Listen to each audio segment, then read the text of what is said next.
राम राम जी सभी को। मैं पायल आज आपको दादा मथुरापुरी की कहानी बताऊंगी। दादा मथुरापुरी का जन्म अनुमान अनुसार 1660 में हुआ था। उनका बचपन का नाम मनीराम था। मनीराम बचपन में अपनी गाय चराने माता नील की बनी में जाया करते थे और एक दिन गाय चराते चराते उन्होंने कुछ समय विश्राम करने की सोची।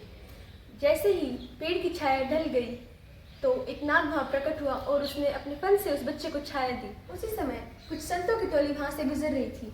यह दृश्य देखकर सभी बहुत ही अचंभित हुए कि अवश्य ही इस बच्चे में किसी अच्छी आत्मा का वास है, तभी तो स्वयं नाग देवता इस बच्चे को छाया प्रदान कर रहे हैं। कुछ सोच विचार के बाद वे संत उस बच्चे के पास पहुंचे और उससे उसका नाम और गांव पूछा। तो बच्चे ने जवाब दिया कि मेरा नाम मनीराम है और मैं गांव माता नील से हूँ। उन संतों ने उससे पूछा कि तुम कितने भाई बहन हो। उसने जवाब दिया, हम 4 भाई हैं। तो वह संत उसके साथ उसके घर चले गए और उसके पिता से उसे अपने साथ ले जाने का आग्रह किया।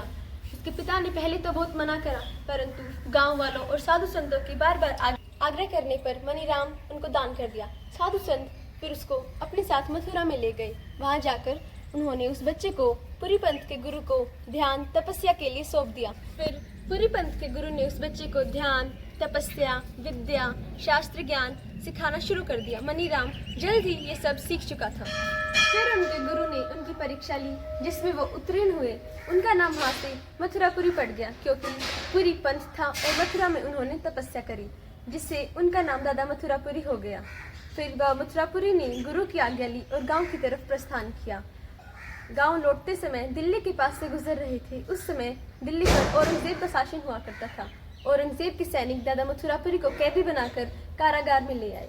उस समय औरंगजेब हिंदुओं और साधु संतों पर धर्म परिवर्तन करने के लिए अत्याचार करता था, उन्हें यातनाएं दिया करता था।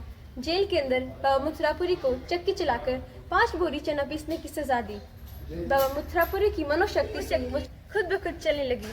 चक्की इतनी तेज चलने लग गई कि चक्कियों से अंगारे निकलने लगे और कुछ ही देर में सारे चने पिस गए। यह देखकर सैनिक बहुत अचंभित हुए और यह बात जाकर बादशाह को बताई। बादशाह ने आदेश दिया, 10 बोरी चना और पिसवाओ। सैनिकों ने दादा मथुरापुरी के सामने 10 बोरी चना और रख दिया और फिर से दादा मथुरापुरी की इच्छा शक्ति से वो चक्की खुद ब खुद चलने लगी और सारा आटा पिस गया। सैनिकों ने दोबारा जाकर बादशाह को सारी बात बताई तो बादशाह ने गुस्से में आकर आदेश दिया कि दादा मथुरापुरी की आंखों में आटे का दूध डाल दो, जिनसे कि उनकी आंखें जल जाएंगी। कि परेशान होकर वह अपना धर्म परिवर्तन करने के लिए मजबूर हो जाएंगे। जो ही बाबा मथुरापुरी की आंखों में आटे का दूध डाला तो बाबा मथुरापुरी को तो कुछ नहीं हुआ, पर बादशाह की आंखें जलने लगी और उन्हें धुंधला धुंधला दिखने लगा। तुरंत औरंगजेब जेल में आकर बाबा मथुरापुरी के चरणों में आकर गिर गया और माफी मांगने लग गया। बाबा मथुरापुरी ने उन्हें माफ करने के साथ साथ एक शर्त रखी। उन्होंने कहा, जितने भी हिंदू साधु संत तुमने कैद करे हुए हैं उन्हें रिहा कर दो। औरंगजेब ने सारे हिंदुओं साधु संतों को रिहा कर दिया। वहां से फिर बाबा मथुरापुरी आकर माता नील की बनी में रहने लगे। वहीं पर उन्होंने अपना धूना लगा लिया और तपस्या करने लगे। समय समय पर वह गांव वासियों को अपना चमत्कार दिखाते रहे। गांव वासियों से भिक्षा मांग कर लाते थे। उनके चमत्कारों से प्रभावित होकर गांव वाले व आस पड़ोस के गांव वाले भी दादा मथुरापुरी को पूजने लगे। बाबा मथुरापुरी ने इसी मंदिर के प्रांगण में अपने जीवन का अमृत काल बिताया है और अंत में इसी मंदिर के प्रांगण में अपने प्राण त्याग दिए। बाबा मथुरापुरी के चेलों ने और गांव वालों ने अंदाजन 1765 ईस्वी में दादा मथुरापुरी की याद में उनकी लदा की समाधि बनवाई थी। उसी दौरान गांव वालों ने 18 से 20 एकड़ की जमीन दादा मथुरापुरी के मंदिर के लिए दान कर दी। तभी से गांव वाले व आस पड़ोस के गांव वाले दादा मथुरापुरी को पूजने आते हैं और अपनी मनोकामना दादा मथुरापुरी से करते हैं। बाबा उन सभी भक्तों की मनोकामना पूरी करते हैं जो सच्चे मन से मंदिर में आते हैं। दादा मथुरापुरी को जो भी श्रद्धा भाव से पूजता है, दादा उनकी मनोकामना अवश्य पूरी करते हैं और भक्त दादा मथुरापुरी के मंदिर में मनोकामना पूरी होने पर प्रसाद चढ़ाते हैं। और दानवीर भक्त मंदिर में कमरों का निर्माण, गेटों का निर्माण, हॉलों का निर्माण, पीने के पानी का बंदोबस्त समय समय पर कराते आए हैं। अब यह मंदिर बहुत बड़ा व सुंदर बना हुआ है। मंदिर में आने पर मन को शांति मिलती है, पॉजिटिव एनर्जी मिलती है। हर सोमवार गांव के लोग समाज में पूजा करने के लिए आते हैं। समाज में हर वर्ष दादा मथुरापुरी की याद में भादवा की अमावस्या को देसी घी का भंडारा होता है, जिसमें पूरा गांव श्रद्धा भाव से सम्मिलित होता है और दूसरा भंडारा जगदेवपुरी का 28 जून को होता है। दादा मथुरापुरी के 2 चेले भी हुए थे जो दादा मथुरापुरी के बाद पुरी पंथ को आगे बढ़ाते हैं। दादा मथुरापुरी के शिष्यों का नाम देबलपुरी व लक्ष्मणपुरी था।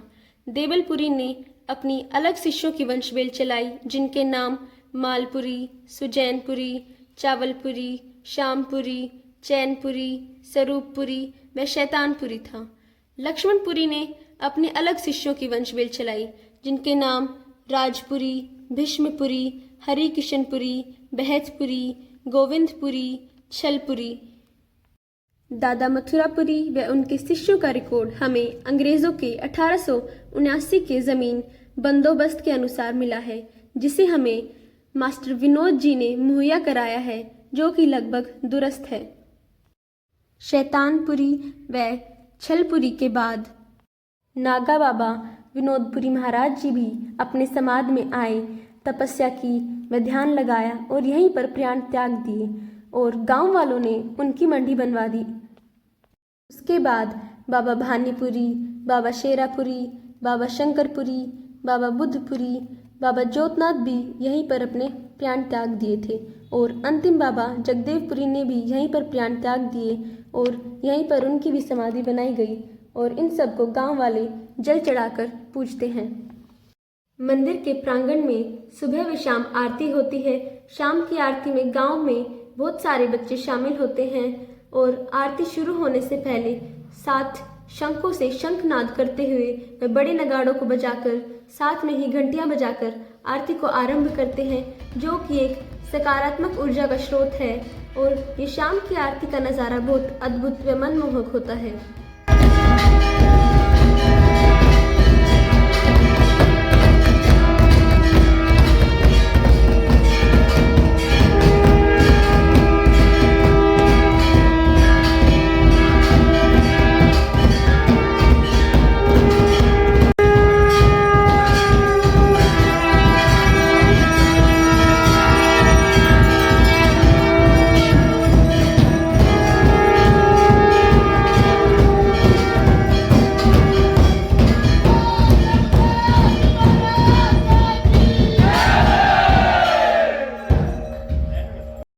अगर आप सभी को ये दादा मथुरापुरी के मंदिर की वीडियो पसंद आई हो तो कमेंट बॉक्स में जय दादा मथुरापुरी की ज़रूर लिखें। धन्यवाद।